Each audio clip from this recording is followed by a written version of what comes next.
S'il y a bien une date où les Bruxellois étaient sûrs de croiser Freddy Tielemans, c'était le 9 août.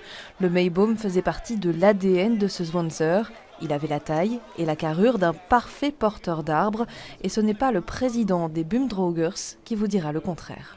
On dit toujours que l'arbre est plus lourd derrière, c'est pas vrai, l'arbre est toujours plus devant. Donc il se mettait là, parce qu'il y en a qui disent, oui, il se met là pour être photogène. Non, il se met là pour porter, pour donner un coup de main à d'autres. Ça, c'était le Freddy.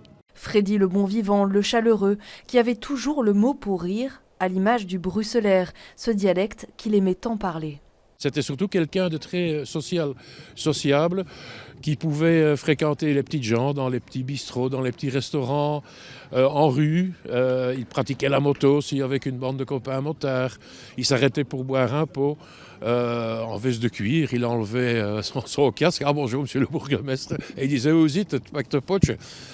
Bon, c'était vraiment un homme sensationnel. Ses compagnons de route parlent de lui comme d'un homme simple, populaire, pour qui le folklore et la culture jouaient un véritable rôle dans la vie sociale. Il connaissait tout. C'était incroyable. Il ne connaissait pas que le folklore. Hein. Il connaissait les beaux-arts, il connaissait la culture. Non, il n'y avait pas de souci. Il connaissait tout. Moi, je l'appelais Kopke Deuzen, ça veut dire qu'il a 1000 têtes. Celui qui ne manquait jamais un Meiboom a participé au cortège pour la dernière fois en 2015 avant son accident.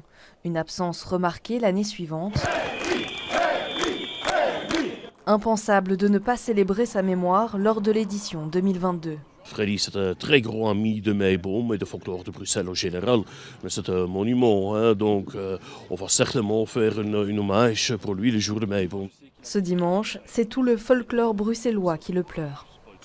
Je crois qu'on a perdu un monument. Voilà.